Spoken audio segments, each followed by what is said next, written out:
It's the Morning Star Drive 117.8. You soaring up with sky, now's the time, don't delay. I'm sitting in my ride and it's time to fly. So let's realign, just listen and fill your mind. Hey guys, how's it going? It's Wednesday, December 21st, and this is the Morning Star Drive on 117.8. We're on YouTube, so make sure to subscribe, follow us on SoundCloud, and make sure to support us on Patreon.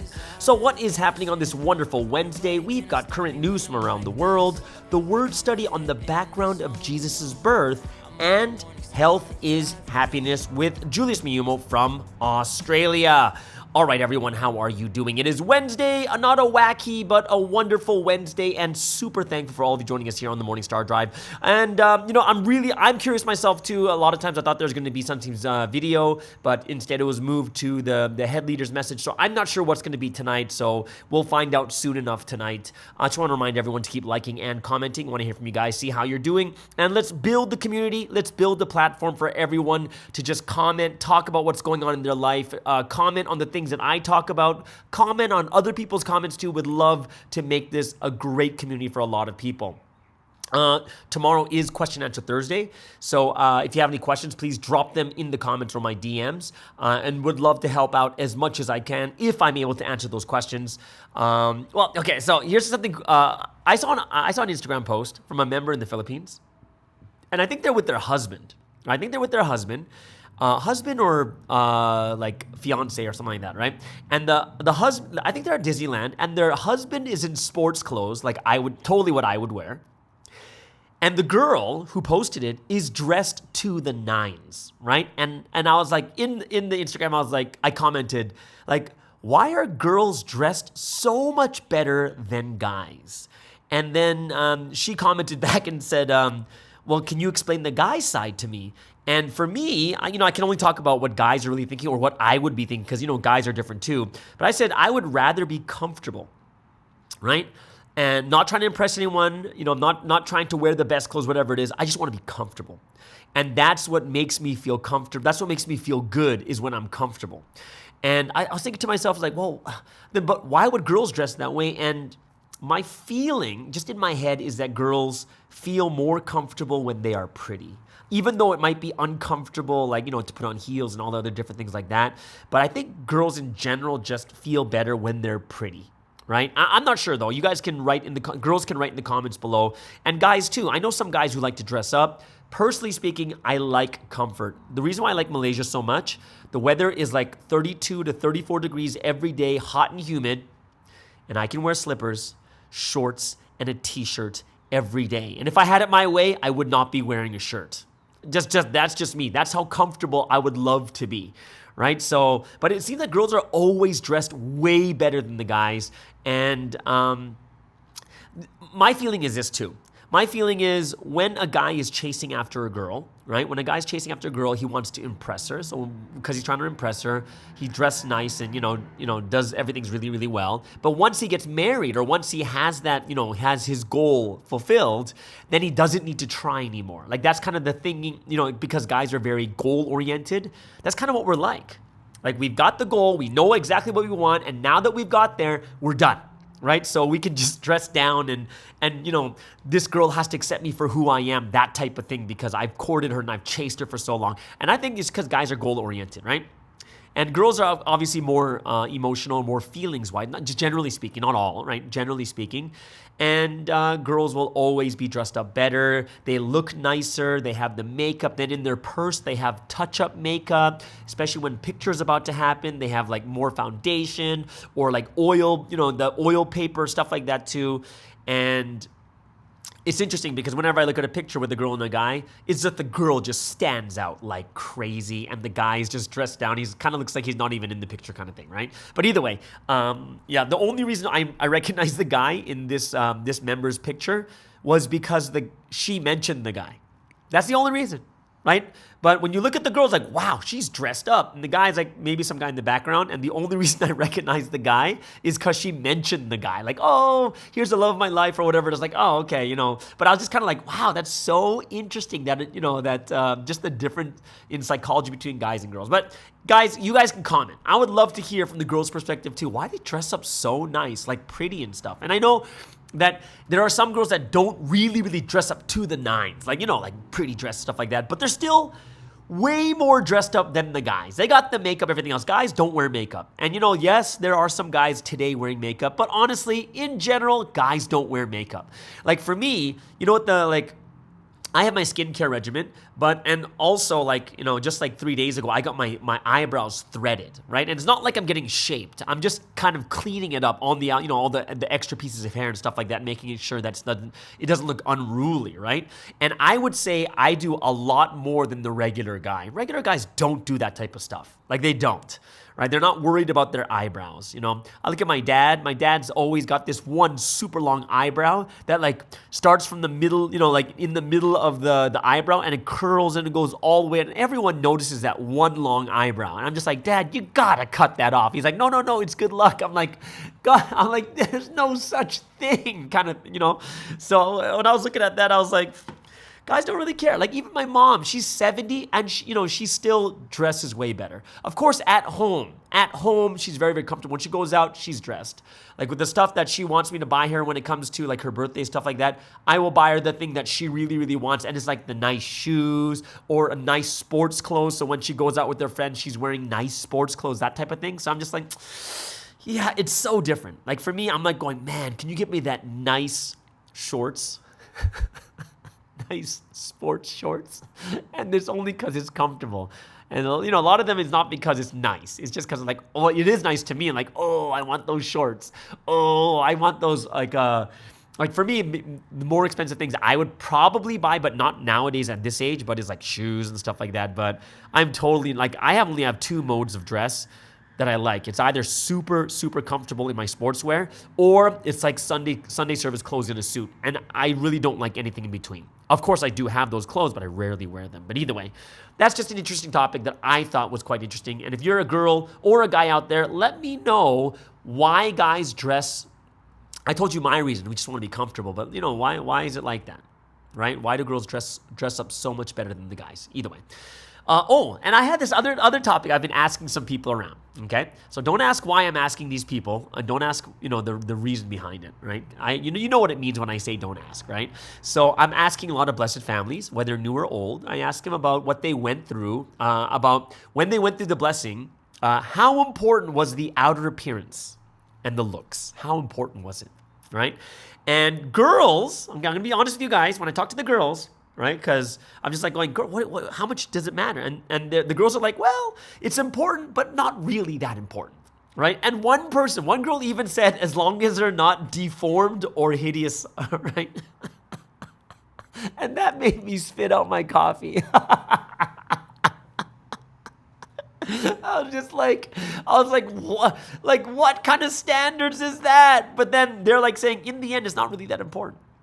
It's not going to be the biggest thing. Right. And, and for me as a guy, I think guys, because we're more physical than girls, we're the ones that are probably looking at looks more than the girls are. I think that's just my feeling. But it was quite interesting. They're like, yeah, it's important, but not as important as it is for guys. Right. So I found that to be a very, very interesting. You can comment on that too, guys. But yeah, imagine you're getting married and how much do the looks matter? And you know what? Honestly, maybe they don't. Because when you look at most couples, they don't match in looks. You know what I mean? Like, if the girl's a 9, the guy's not a 9. If the guy's a 9, the girls are not a 9. Yeah, like usually it's, maybe? I don't know. It's very rare for me to find like two supermodels together. Like, both guy and girl that are that level of good looking or beauty, right? Yeah, you rarely see that, right? It's true. Oh, maybe it's true. Maybe it's just me. Maybe I just live in the wrong area, right? Either way. So, those are a couple of funny things that I've been talking to. But let's go over the poll, guys. What originally attracted you to Provi? Man, this is not what made you realize what attracted you. And for me, it was the word. And it looks like that's the number one thing by 80%. Like a lot of people weren't attracted by the community, by Sunsteam, by praise. Some people didn't even hear about Sunsteam until way later. And it was the word that was just so powerful. Like, oh my gosh, I'm staying for this, even though the church is small, even though the community is not as good as my other church, even though the praise isn't as good. Like, The word is at 80%, and then second is community at 11.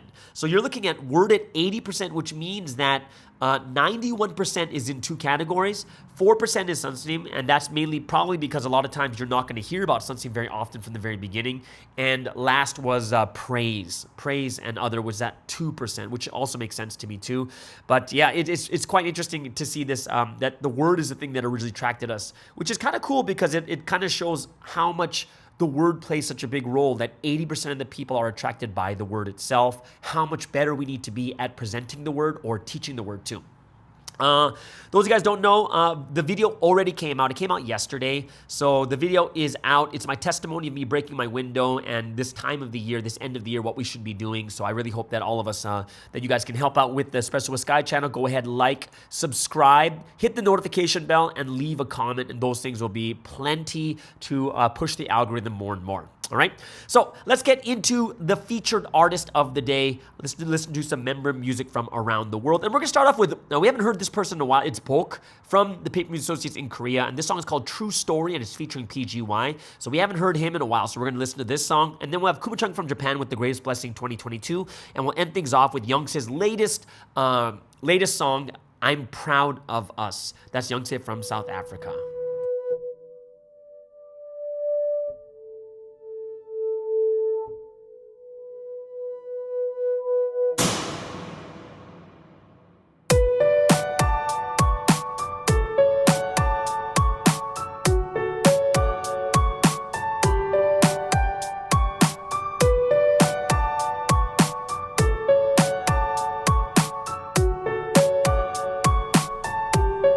Yeah.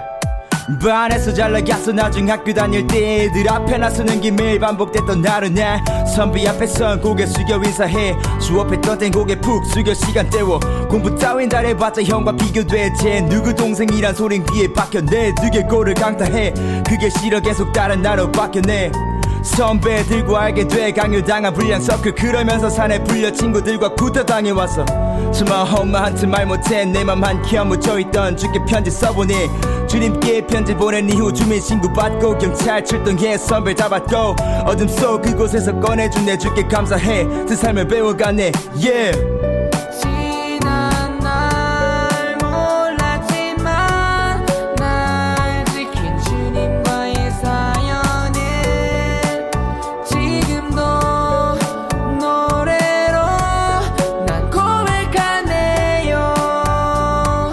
가르침에 난 입학한 고등학교 다니며 자꾸 튀어나온 내 버릇 다스려간 나의 꿈은 나같이 방황하던 모든 사람들이 줄을 만난 삶의 변화 이루어 기뻐하는 것 yeah. 하루 삶을 살며 또 배운 대로 시간 또 깨어 미련 없이 실컷 탔어 오늘도 주 따라 평소 하던 것보다 더 힘내 시련 닥쳐와도 난 지난 날 사연으로 결국엔 이겨가 지금은 질 것 같아도 보고 놀라지 결과 사람들은 말해 지금을 즐기자고 꼭 해결할 문제는 동전 마냥 던져놓고 누구든 해결해야 할 영 문제가 있어 그 문제 풀지 못하면 남는 건 아무것도 없어 함께 인생 100년 영에 대해 배우고 나의 육도 감독해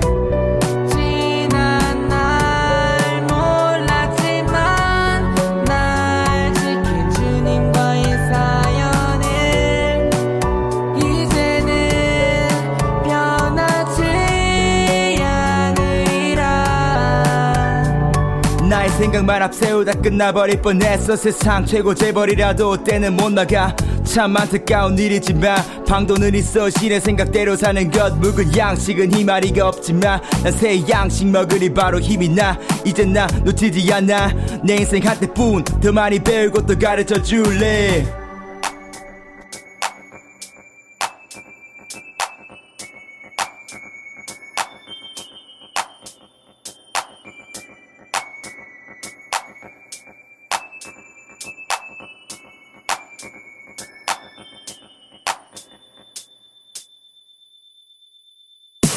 난 생각나 아파했던 날 주님 떠올라 같이 울고 있던 날 난 내게 말해 나 같은 사람 지켜주심에 참 감사하다고 난 생각나 아파했던 날 주님 떠올라 같이 울고 있던 날 난 내게 말해 나 같은 사람 지켜주심에 참 감사하다고 난 생각나 아파했던 날 주님 떠올라 같이 울고 있던 날 또 내게 말해 나 같은 사람 지켜주심에 참 감사하다고 난 생각나 아파했던 날 주님 떠올라 같이 울고 있던 날 오늘도 말해 나 같은 사람 가치를 알려주심에 참 감사하다고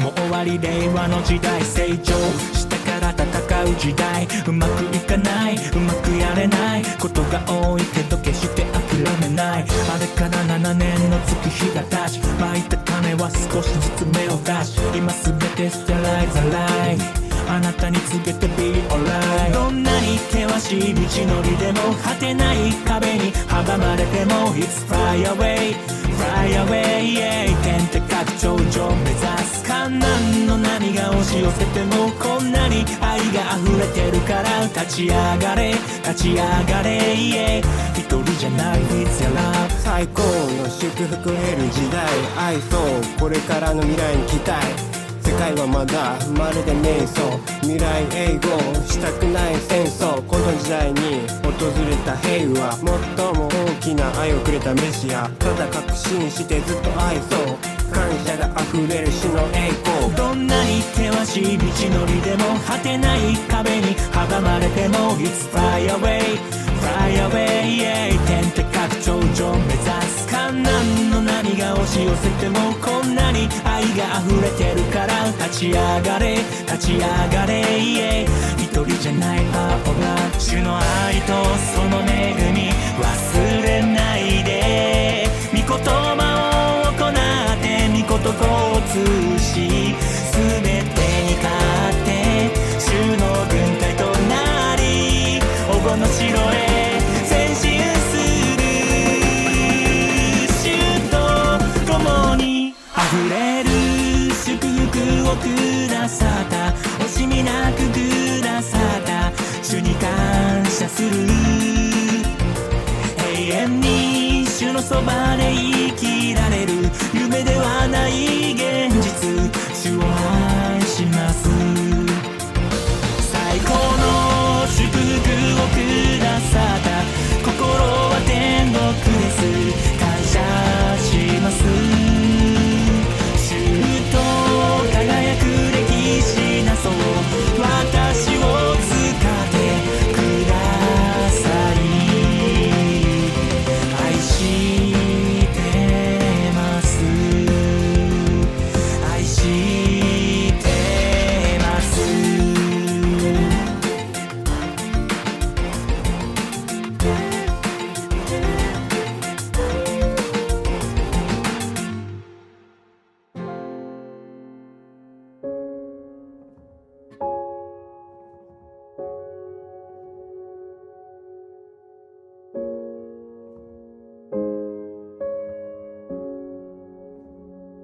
It's been a long year, but I'm still here.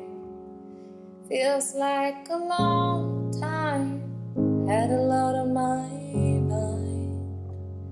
And every ghost that haunted me, in His name I overcame. And I there were things I wanted to show. There were promises I couldn't keep. And there were times I didn't feel the fire. But I am here, so I'm proud of me. You've been holding on, dear, and you're still here. It was a tough fight, many nights with tears. You managed to smile through your fears, and with His words you overcame. There were times you thought you would never change, but I saw how you started, and you're not the same. And I know there were things you wanted to show. There were promises you couldn't keep. There were times you didn't feel the fire, but you are here, so I'm proud of you. There were days I thought this world's too cold, but the vision we have never gets old. The dreams of 1,000 years should be told. The dreams of God should be told. And I know there were things we wanted to show. There were promises we couldn't keep. You have regrets, I have them too.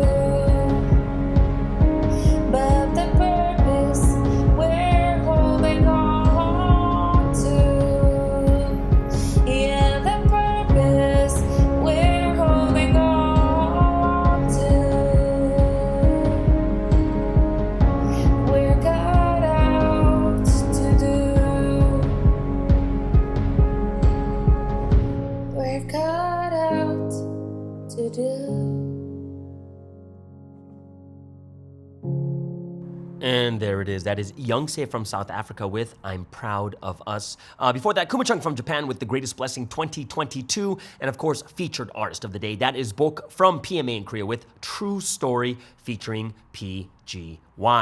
All right, so let's get into some news going on around the world. And of course, as brides of this history, we have the responsibility to pray for this world. But in order to pray for it properly, we do need to know what is going on. So let's start off with the Ukraine and Russia. And it looks like Ukraine is going to boost Belarus border defenses as Putin meets Lukashenko. Ukraine is tightening up the defense of its border with Belarus over fears that Russia may be preparing a fresh attack, a government official has said. Deputy Interior Minister told the BBC Ukraine would be bolstering the Belarusian border with armed forces and ammunition, and it comes as Russia's Vladimir Putin traveled to Minsk to meet Belarusian President Alexander Lukashenko. Belarus shares a border with Russia as well as Ukraine. Ahead of President Putin's visit, Russia's defense ministry announced that its troops stationed in Belarus would conduct joint military exercises with Belarus. Reacting to this and the visit, the Interior Defense Secretary said, "We are building up our defense lines all across the border with Russia and with Belarus." And while Belarus has not become involved in the war directly, it did allow Russian troops to use its territory to launch the invasion in February. Minsk is coming under increasing pressure from Moscow to step up its support in the so-called special military operation, but Kremlin spokesman Dmitry Peskov dismissed the reports as totally stupid, groundless fabrications. President Putin flew to Minsk for talks with President Lukashenko, the first time in 3.5 years the pair have met in Belarus. The meeting has been described as a working visit and lasted for more than 2 hours. It's not yet known what was said during the meeting, but speaking at a joint press conference, President Putin said Russia did not want to absorb anyone. He also said that unspecified enemies wanted to stop Russia's integration with Belarus. Speaking later on Monday, U.S. State Department spokesperson Ned Price said Putin's statement was the height of irony, given he was currently seeking to absorb Ukraine. Something rare happened today. Vladimir Putin got on a plane and flew to Minsk. Now President Putin and President Lukashenko meet a lot, but in Russia. For the first time in 3.5 years, President Putin in Belarus. So why did he go? Why now? Like all the time Lukashenko has been going to Russia, but why now is Putin going to Belarus? So there were a few clues at the joint press conference as the two leaders spoke a lot about economic relations, trade, but also security. And President Putin indicated that some Belarusian military aircraft have been re-equipped to potentially carry nuclear missiles and that Russia is helping to train their crews. In return, President Lukashenko thanked him for providing Belarus with an S-400 air defense system and Iskander ballistic missile system. The word Ukraine was hardly mentioned in public, but the visit has fueled speculation that the Kremlin leader may be trying to pressure the leader of Belarus into joining a possible new ground offensive in Ukraine. Now, this may indeed be just a rumor or a ploy by Moscow to make Ukraine expect a Belarusian offensive and so tie up Ukrainian soldiers in the north, but there are reportedly several thousand Russian soldiers already in Belarus, and there have been joint exercises. So let's see what happens here. That would be a pretty scary thing, because now they're going to have to guard two borders, which is even more difficult.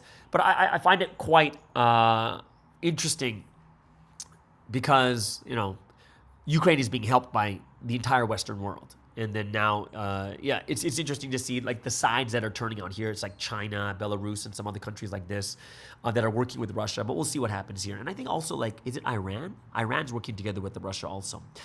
In second news, the EU nations agree on gas price cap to shield consumers. So from February 15th, prices will be limited if they breach 180 euros per megawatt hour for 3 days running. It follows weeks of wrangling in which Germany and others sought safeguards to ensure the cap would be suspended if it had negative consequences. Gas prices have spiked as EU countries seek ways to import less Russian gas following its invasion of Ukraine. And previously, Moscow supplied 40% of the gas used across the bloc, but those flows have fallen sharply, putting pressure on market prices. The Czech Minister of Industry and Trade said the EU had succeeded in finding an important agreement that will shield citizens from skyrocketing energy prices. And he said, once again, we have proved that the EU is united and will not let anybody use energy as a weapon.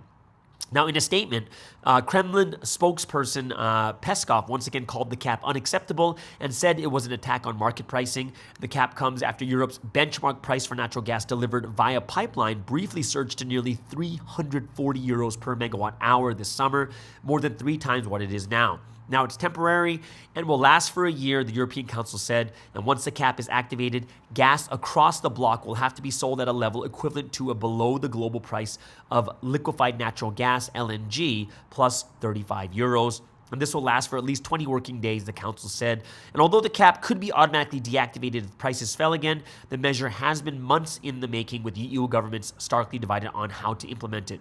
So some countries such as France and Spain wanted to urgently bring in a limit to protect consumers, but others, including Germany, Austria, and Denmark, were concerned the measure would scare off suppliers of LNG from the Middle East and elsewhere. Now, in the end, the skeptics backed the 180 euro cap, which was much lower than a 275 euro limit initially proposed by the European Commission. The cap will include a suspension mechanism that would kick in if energy supplies came under threat or demand began to surge. Last but not least, let's go into America with Elon Musk asking for a vote of should he step down as CEO on Twitter. So Twitter users vote in favor of boss resigning. Twitter users have voted in favor of Elon Musk stepping down as the platform's chief executive after the billionaire ran a poll on his future. A total of 57.5% voted yes after Mr. Musk asked his 122 million followers whether he should stand down. Musk, who bought Twitter for $44 billion, said before the poll closed that he would abide by the result, and the technology tycoon, who also runs Tesla and SpaceX, has faced much criticism since taking over the site. Musk is yet to comment since the poll closed. Even if he were to resign as chief executive, he would remain as Twitter's owner. More than 17.5 million users voted in his poll on Monday, with 42.5% voting no to Mr. Musk stepping down. In the past, Musk has obeyed Twitter polls. He's fond of quoting the phrase vox populi, vox Dei, a Latin phrase which roughly means the voice of the people is the voice of God. And speaking on condition of anonymity, they added, his investors are surely looking at this now and questioning whether he was the right horse to back. And of course, people imagine he's getting pressure from investors to step down and is using this poll to make it look like he's following the will of the people instead of the will of those paying his bills. And minutes before the poll closed, the founder of crypto exchange Binance replied to Musk saying he should stay the course and not step down, which is CZ, which is the owner, and is thought to be one of several Twitter investors, and said in May he had backed Musk, taking over by making a $500 million investment. Now, among the backers are massive firms such as Fidelity, which is known for managing retirement accounts, and Sequoia Capital, which has backed other technology firms, Apple, Google, and Airbnb. And others are thought to be Oracle co-founder and Musk's friend Larry Ellison, Sovereign Wealth Fund Qatar Holding, and Saudi Arabia's Prince Al Walid bin Talal. Now, Elon Musk's private jet appears to be on its way back from the World Cup in Qatar, where he was pictured at the final next to Donald Trump's son-in-law Jared Kushner on Sunday. Dan Ives, senior equity analyst at Wedbush Securities, told the BBC before the poll closed that he believed the vote would ultimately lead to the ending of Mr. Musk's reign as Twitter chief executive, and that he would probably name a new temporary CEO in the next 24 hours. And there has been a flurry of controversial changes at Twitter since Musk bought the social media site, and he has fired about half of its staff and attempted a rollout of Twitter's paid-for verification feature before putting it on pause.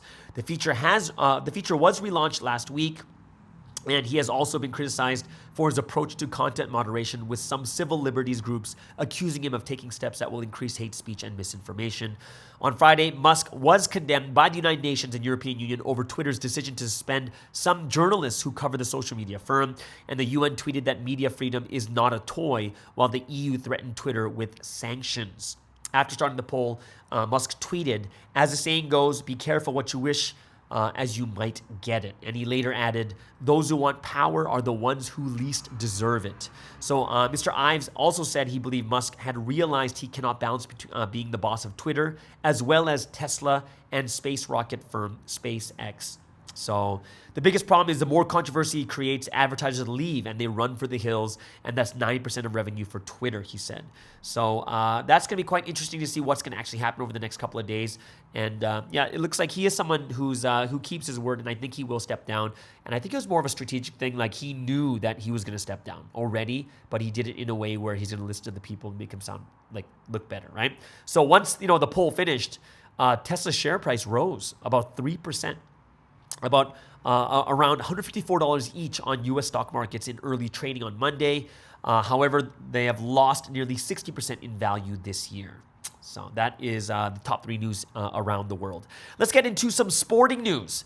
And I'm just going to do some World Cup, the aftermath of the World Cup. Argentina declares a national holiday for World Cup celebration Tuesday. Argentina's national team will celebrate their World Cup triumph Tuesday in Buenos Aires at the Obelisk, the monument that is a traditional epicenter of sporting celebrations, the federation said Monday. In addition, the Argentine government declared Tuesday would be a bank holiday so that the entire country can express their deepest joy for the national team. That's how great and how big sports or football is in South America. And you get I don't know how many people will be doing that for God, right? But interesting.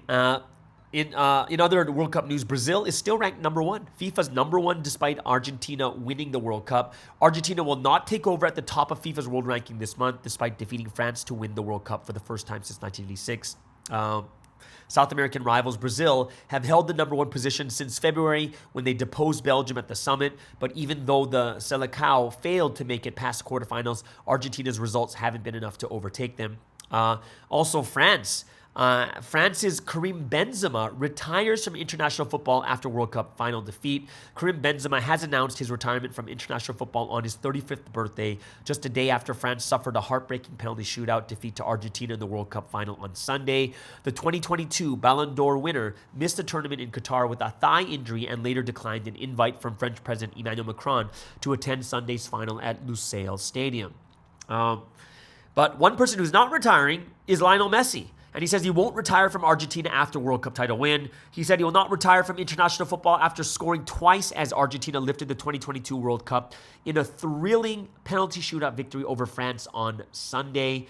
Messi scored the opener from the penalty spot at the Lusail Stadium in Doha, Qatar, before striking again in extra time when the ball fell to him in the 6-yard box and he prodded home his second goal of the day. France forward Kylian Mbappe completed his hat trick with a penalty minutes later, but Argentina won 4-2 in the shootout.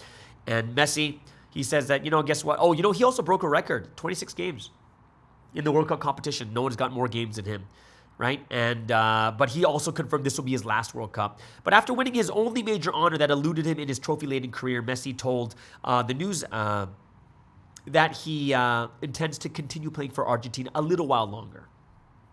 He said, I won the Copa America and the World Cup in a short time. I love what I do, being in the national team, and I want to continue living a few more games being world champion. So big congrats to him. He has gotten every single prize there is to get big congratulations to Lionel Messi, probably considered the greatest player in the sport of football. All right, so there it is, guys. That is the top 3 news in sports and the top news around the world. Hope you guys really enjoyed that. But you know what that means. It is the golden time.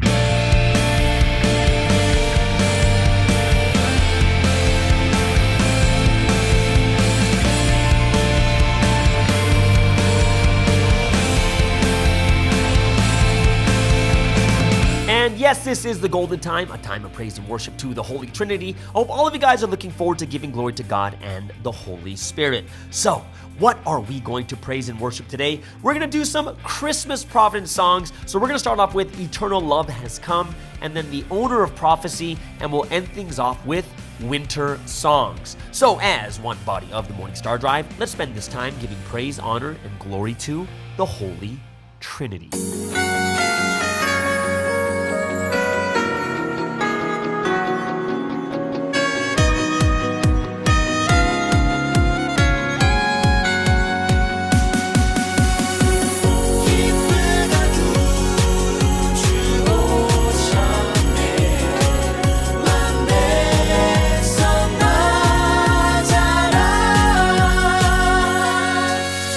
성자께서 이 땅 위에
7장 메시아에 대한 예언들 성경 속에 있네. 그 모든 예언 이루고 오셨던 성자를 찬양해. 기다린 메시아 이 땅에 오셨네. 구세주 탄생을 성자의 강림을 축하해요. 영광을 돌리세 주 보내주셔서 사랑으로 맞이해 이 땅에 평화 이루리.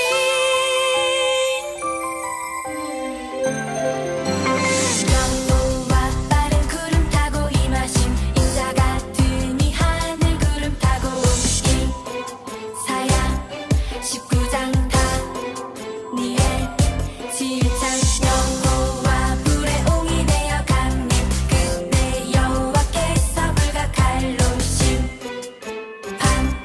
심판하신다. 이사야 66장 인구름 타고 말씀 심판하시며 예언 이뤄내. 이 시대 다시 오시는 메시아도 그 예언 이뤘네. 기다린 메시아 이 땅에 오셨네. 구세주 탄생을 성자의 강림을 축하해요. 영광을 돌리세 주 보내주셔서 사랑으로 맞이해 이 땅에 평화 이루리.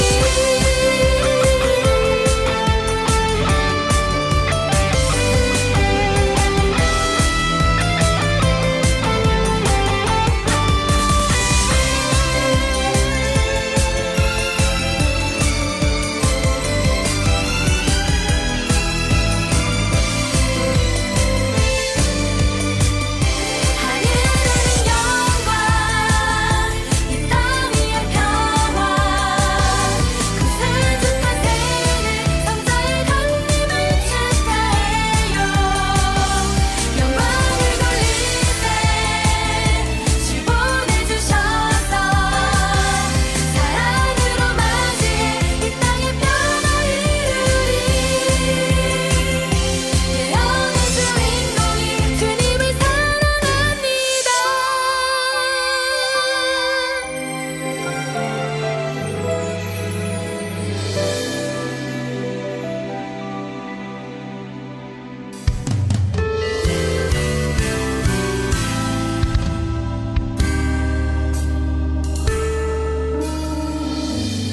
이렇게 좋은 날에 주님과 함께 할 수 있음에 난 감사해요. 지금 이 시간처럼 영원히 함께 할 수 있음을 또 기도해요. 때론 힘들 때도 있었죠. 잠깐 아프기도 했었죠. 하지만 주와 함께였기에 난 이제 있는 보다 더 빛나죠. 주님과 함께하는 이 기쁨 성령과 함께하는 이 시간 오늘만이 아닌 영원을 노래할 수 있다는 것 그게 날 살게 하는 이유죠. 이곳에 존재해 한 힘이죠. 세상 모든 주위를 잠재운 영원한 사랑.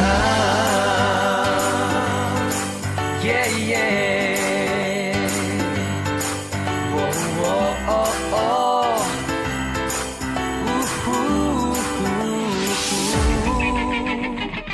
세상엔 하얀 눈이 내리고 내 맘엔 따스함이 쌓이네. 주님과 함께하는 Season for love. 지금껏 몰아치던 주위를 지금 이 순간부터 다 잊고 따뜻한 주와 나의 Season for love. 지금도 주님이 내 맘에 들어와 나는 나는 또 고백하죠 감출 수 없는 내 마음을 처럼 녹지 않는 love 그게 내가 사는 이유 주님과 사랑 노래해 오직 내 사랑은 바로 you 세상 덮어버린 love 축복으로 새하얀 뷰 영원히 사랑 노래해 오직 내 사랑은 바로 you 만큼은 나 원해요 그토록 기대하던 주와의 따뜻한 사연들의 season for love 지금도 주님이 내 맘에 들어와 나는 또 고백하죠 주님과 우리 사랑을 처럼 녹지 않는 love 그게 내가 사는 이유 주님과 사랑 노래해 오직 내 사랑은 바로 you 세상 덮어버린 love 축복으로 새하얀 뷰 영원히 사랑 노래해 오직 내 사랑은 바로 you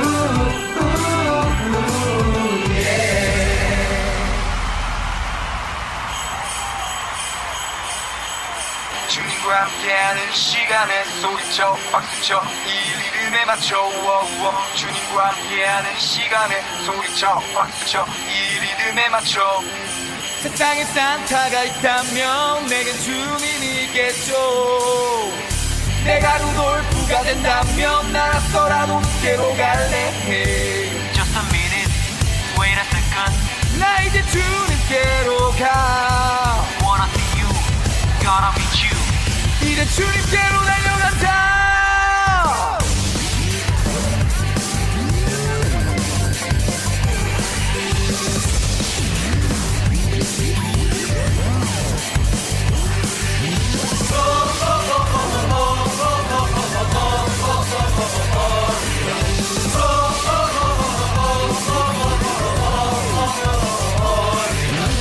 주님과 함께하는 시간에 소리쳐 박수쳐 이 리듬에 맞춰 운명의 사랑이 있다면 그것은 오직 주님뿐이야 Just a minute, wait a second 나 이제 주님께로 가 Wanna see you, gotta meet you 이제 주와 같이 나아간다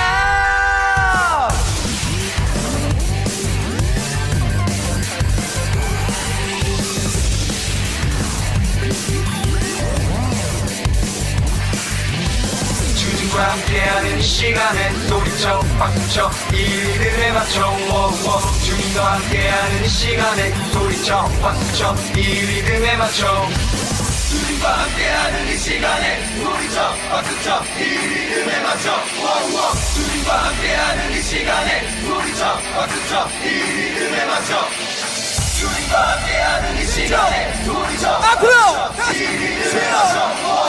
주님과 함께하는 이 시간에 앞으로 다시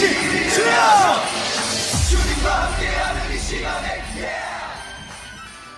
And yes, there is those Providence Christmas songs. Hope you guys really enjoy that. Gets you into the mood. That was Winter Songs before that, Owner of Prophecy. And of course, Eternal Love Has Come. A lot of amazing nostalgia and memories that come from the time that I was at the Whitestone Church when it first started. We had tons of these super Christmas events and stuff. And I hope that everyone else is preparing really well for that too. All right. So let's get into our final segment. We're going to get into our word study today, and we're going to go into some the background and some interesting facts that we should know when it comes to Jesus's birth. Okay, so there's a lot of things that we take for granted, but there's some things that are very, very interesting that if you know the facts about these things, you're like, oh, that's so interesting. Oh, I never thought about this, right? So the first thing I'm going to talk about is Mary and Joseph. So I know Mary and Joseph, the parents of Jesus, but the one thing we have to know is they had an arranged marriage, right? So if this is all according to Jewish custom. Mary and Joseph's marriage would have been negotiated by their fathers. And by the time the angel appears to Mary, she was already the legal wife of Joseph, and her father would have already received a dowry as compensation for the loss of a working family member. So Mary lived with her family during her betrothal, a 1-year period where she was considered married in every way except cohabitation and consummation with her husband. And during this time, of course, Joseph was busy preparing a place for her in his father's house, after which he would arrive and retrieve Mary as his bride. So they were married, for sure. Okay? So what is the point? Well, the one thing that we have to understand is it wasn't something out of wedlock, right? Like we're thinking like, oh my gosh, is Joseph really the father or considered the father? But they were already married, right? It's just that if you know the custom of how Jewish custom and marriage work, there is a year that there's a preparation time. They're already considered married. They just don't live with each other yet, right? And the husband is preparing a place for his wife at the father's house. Second thing kind of interesting is you'll have to know the age of Mary. Mary was actually very, very young. She'd be considered a pregnant teenager. So, a lot of times we'll see pictures where Mary is an adult, but it's not even close. In reality, Mary was probably anywhere from 12 to 14 years old, right? That young. And the common age for a young woman to be betrothed and married in Jewish culture was around that age. So it's possible that proof of virginity was required before her betrothal, so her pregnancy would have roused suspicions and accusations. And as a legally married woman, pregnancy during betrothal would have been considered a breach of her marriage vows and punishable by death. So Joseph could have accused her of adultery. Right? Mary could have been stoned at her father's doorstep. And these are some cultural details that magnify the faith that not only Mary had, but also Joseph had too. Right? Because Joseph didn't accuse. And he believed in the angel when he had a dream, right? So one thing you will know about Joseph is he could have done it. But remember, Joseph chose mercy for his wife. And he was going to, remember it said that he was going to divorce her quietly. However, right, like he didn't want to put her to public shame and want her to die. So basically, God revealed his divine purpose to Joseph in Matthew chapter 1, verse 20. And then he said, okay, I'm going to stay with her too, right? Another interesting point is Joseph was not just like a carpenter that we think of. So not in the traditional sense of a carpenter. So this is where the English language is very difficult when it comes to translation. So the Greek word for carpenter used to describe Joseph is tekton, which is more accurately translated as a craftsman. So while it's possible he was a woodworker, it's unlikely. The majority of homes, buildings, and construction in Nazareth were made out of stone, not wood. So Joseph was more likely a laborer, builder, or possibly a stonemason, one of those. So that's something that we should really look, that's kind of an interesting point, that is different carpentry than we're thinking, because most houses were made out of stone, not wood. Another interesting thing is Jesus' name, right? How significant the name is. So, it's not like today where, like the husband and wife come together and then say, hey, let's take a look at a list of the names that we can name our baby. But it was the angel that came down and told her the baby would be called Yeshua or Joshua, meaning God is salvation or the Lord saves. So Jesus is the Greek translation of the Hebrew name Yeshua, which is Joshua. And even Jesus' name alluded to his purpose and ministry on earth, the spiritual salvation of God's people by removing the alienation from God, which their sins have created. Another interesting thing about Jesus' birth is Bethlehem. Bethlehem, even though that's King David's hometown, was very insignificant, right? The city of David was considered small, insignificant, and the least among towns. And that's why in Micah chapter 5, verse 2, though you are the least, the greatest will come among you. That's what it says in Micah chapter 5, verse 2. So even though King David came from there, very small and insignificant. Another interesting fact is that Jesus was not actually born in a stable, right? The Bible actually never mentions the word stable or innkeeper in the gospel account of Jesus' birth. Instead, it says there was no room for them in the inn, a Greek word that actually refers to a guest chamber, not a public inn for strangers. So Luke uses this same word later to refer to the upper room where Jesus ate with his disciples. So when telling the story of the Good Samaritan, Luke uses a different word for inn to refer to a public lodging house. So the truth, Mary and Joseph are not in a barn, and it's unlikely that Joseph delivered the baby. Instead, it's more probable that they stayed with relatives in Bethlehem, but there was no place for them in the guest room, and Jesus was more likely born in the lower room of the house where animals were brought in for the night, a place where a manger or feeding trough would have been nearby for Mary to use as a crib. So similar, but it wouldn't be a stable or a barn, something like that. The wise men, this is something that we should all know because they came from Babylon, right? And they're not Christian. They're not even Jewish or from Judea. They were pagan priests, right? The Magi that are mentioned in the Gospel of Matthew were astrologers. Remember, they're looking at stars, right? So they're from a priestly class in the land of Persia, right? Skilled in interpreting omens, dreams, and stars, right? This is why they had to ask, where is this King of the Jews supposed to be born? Where's the Savior supposed to be born? They didn't even know, right? And, these people are known because, think about Daniel. Daniel spent like 70 years exiled among Magi from the east, and these wise men may have traveled well over 1,000 miles by caravan to see the newborn king of the Jews. And in those days, a new star in the sky was often believed to herald the birth of a significant person in the land over which the star had shone, right? So, it's not really three wise men. Right? And it doesn't even say how many magi visited Jesus. So tradition just assumes there were 3 men because 3 types of gifts were given. So this is an assumption. All 3 gifts were significant and fit for a king, but we're assuming it's 3 because there's only 3 gifts, but that might not, there could be actually more, possibly, right? And did the wise men visit baby Jesus? No, they didn't. Shepherds and wise men standing around the manger is just Hallmark's attempt to fit them all on one card. But by the time the Magi arrived, 1 or so years had likely passed, and Jesus would have been a toddler, right? So Matthew chapter 2, verse 11 describes Jesus as a child and living in a house when the Magi visit him, right? So when you kind of read it, it's like, oh, wait, it's not like when he was a baby, just born. So Herod's calculation of the stars and his order to kill all boys under 2 years also points to his understanding that the Messiah was already 1 or 2 years of age, right? So imagine if it was just born, then he would just kill all newborn babies. But it was 2 and under because Herod had an idea that it was either 1 or 2 years old. Were both Joseph and Mary descendants of David? Well, the Gospel of Matthew traces Joseph's lineage through Solomon, while the Gospel of Luke traces Mary's lineage through Nathan, right? Which is David and Bathsheba's son. The point, Jesus was both the biological through Mary and the legal through Joseph, son of David, and he was in the messianic line through both parents as well as heir to the royal lineage of David. And this is one reason why King Herod feared the young boy would threaten his dynasty. And of course, we all know that Joseph and Mary were very, very poor, right?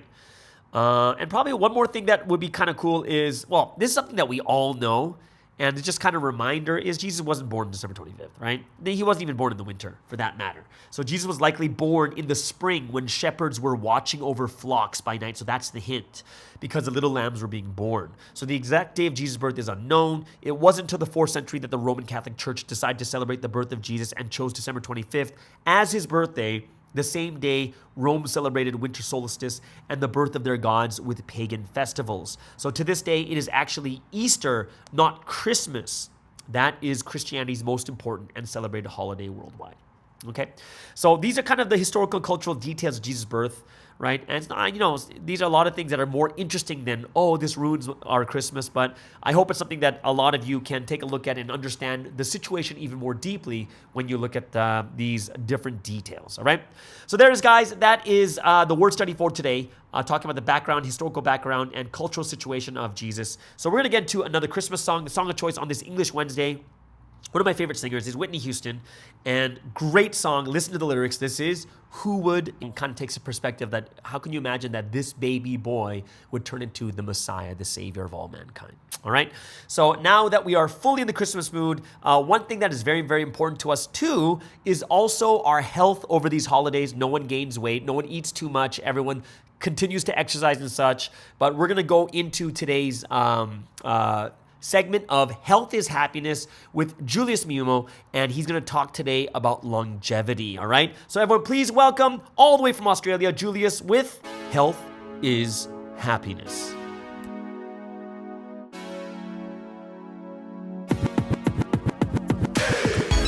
Hi everyone, Julius here, and welcome to the Health is Happiness segment. We're back again with a new topic, and today we'll be starting part 1 on longevity. This is gonna be all about how to stay young and live longer. It's kind of gonna overlap a little bit with the previous topic on what did Sansanim say. So this is episode 23. Now part 1 is gonna be about fasting. So this is a topic which I believe, this topic, longevity, I believe is important for everyone, even more so for us in Providence, since we know that the rapture happens through the body. So we want a long, healthy life to make our spirits as much as possible. Most of the research I did on this topic comes from the work of Dr. David Sinclair, who's a tenured professor of genetics at Harvard Medical School and an expert researcher in the field of longevity. He has his own podcast and also did a really great episode with Dr. Andrew Huberman, who I've been following for a long time now. I highly recommend his channel if you really want to have an in-depth understanding of different health-related topics from a fairly nuanced, scientifically grounded perspective. Now, I think I have mentioned fasting before while talking about autophagy in previous episodes. But today I wanted to talk specifically about how this relates to longevity. I want to spend some time talking about what aging is and what do I mean when you hear me say longevity. Now, when I'm talking about longevity, I'm not just talking about living longer, which is what I reckon most people are thinking about. When I say longevity, I also mean slowing down the aging of the cells in different organs of the body. The reason why I put it like this is because different parts of your body can age at different rates. Now, the reason why that is important is because as human beings, particularly in developed nations, we are living much longer on average in comparison to our ancestors. Getting to your 50s was an achievement in the past with all the wars and diseases going on. Now today, 80 is common, very common these days. Reaching the age of 80. Now the reason why this is a problem is, if your lifespan is outpacing the age of your organs, this can mean a very painful existence in your later years, despite the fact that you're living longer. For example, out of all the other organs in the body, the brain ages significantly more slowly, which makes a lot of sense. However, our bodies live much longer. The average lifespan for a lot of developed nations surpasses the age of 80 years old, which is also on the average age for onset dementia. Because we live much longer, we really want our brain and body to age much slower and also at the same rate to accommodate the longer lifespan of our bodies. This would enable us to live a much more fuller life in our later years. So what exactly causes aging? Now there's a number of key drivers or markers, but from Dr. Sinclair's perspective, the core marker is the disruption of the epigenome. The epigenome is the information in the cells that tells it what to do. For those who remember the age of CDs, when the disc got scratched, the music wouldn't play properly or not at all. That's a good parable to describe it. Some of the information is getting lost when there's more scratches on the DNA.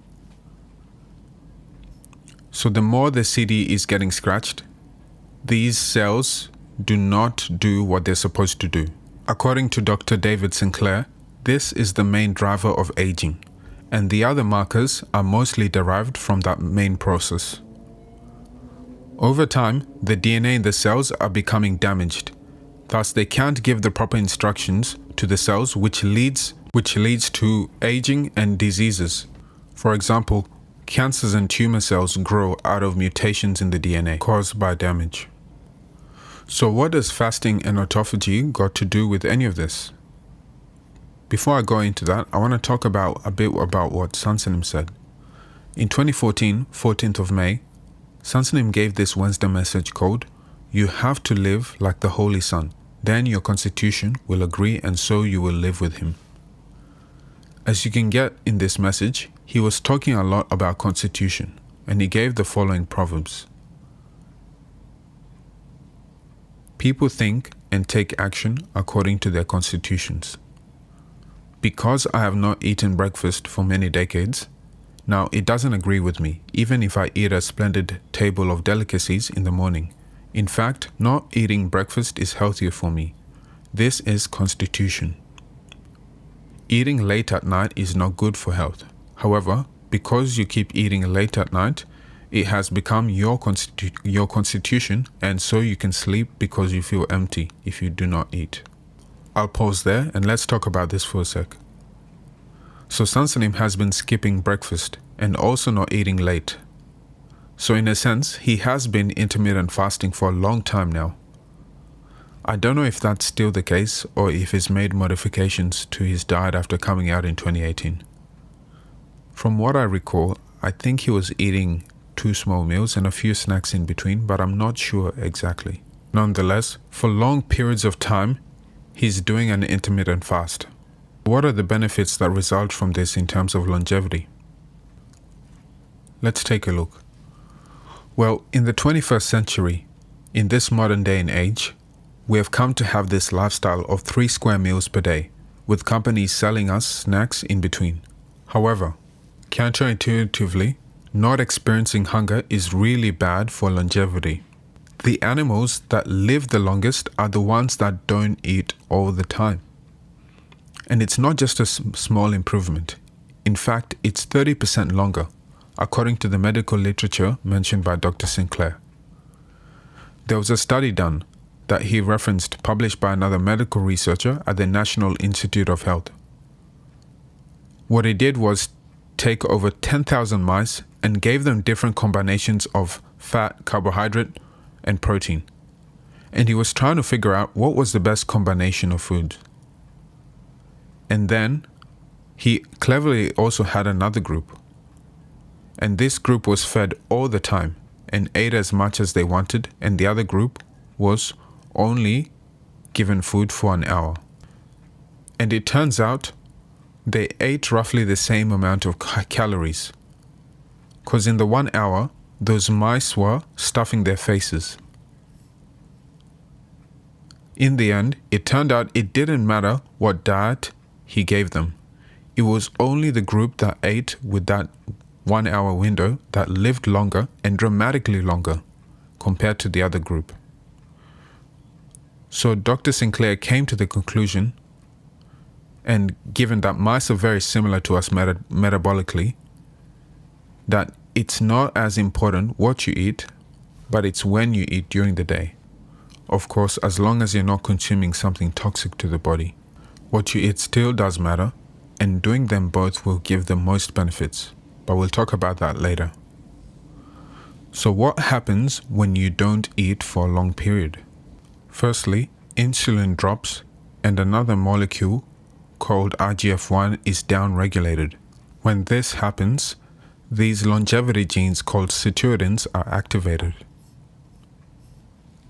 Having high levels of insulin all day being fed means your longevity genes are not switched on. These sirtuins would otherwise prevent your epigenome from falling apart. That loss of information, which is meant to keep your cells functioning over time, just degrades quicker. In other words, your clock is ticking faster by always being fed. You also don't allow your cells to have a period of rest to reestablish the epigenome. Now these longevity genes, they're all interlinked, and these systems are set up to respond to sugar and insulin, mainly in particular. When sirtuins are active, it turns on all the body's defenses. This repairs damaged cells, improves insulin sensitivity, giving us more energy, and any DNA or cells that are too damaged to repair, the body chews it up and recycles it. In our modern life, where we sit around much longer, eating way too much, and not exercising, our cells respond by telling our body, hey, everything is cool, no problem. and they become relaxed and turn down these defenses. As a result, we age more rapidly. That is why intermittent fasting, or variations of that, work so well in terms of increasing longevity. While doing your intermittent fasting, it is also best to have it aligned with your circadian clock as much as possible. One can also do an extended fast as well. You can do it for 1 or 2 or 3 days. This prolonged cleansing period will maximize the benefits. Now, when it comes to fasting, it's really important to keep your electrolytes in check especially when doing a prolonged fast. Otherwise, you can find yourself getting quite dizzy. This is especially true when people are drinking large amounts of water, which people do while fasting to curb their hunger. Taking a pinch of sea salt with water a few times in the day will make the fast much more pleasant and less harder than it needs to be. Again, if you have metabolic conditions such as diabetes, especially if you're taking insulin medication, it is essential to consult your doctor before doing a fast. I still do recommend it anyways, even if you don't have any pre-existing metabolic conditions, because at the end of the day, everyone is different. Again, I'm not giving specific medical advice, I'm just sharing general information to help people have an informed opinion on the medical literature. Now, I know that it's extremely difficult to go for a very long time without eating, especially if you're doing intermittent fasting regularly. There are certain foods that will allow you to cheat a little bit. Now, eating these foods will knock you out of your fasted state just for a little while before you get back into it. So it still kind of works. You can have a coffee with a little bit of cream. You don't want any carbohydrates or sugar. Fat and fiber trigger insulin the least. You want to be a bit careful about having too much coffee because it depletes your electrolytes. You will definitely be hungry at the start, but if you're able to do the routine for 21 days, it becomes your constitution. The 16-8 intermittent fasting window is the most popular, but something like 12-10 still provides a lot of benefits. So that's it for part 1 on longevity. If you'd like me to elaborate on any particular points, please drop a comment below. Otherwise, we'll see you next week where we discuss part 2. This part will be focused on what foods allow us to live longer. Thanks for tuning in and see you next time.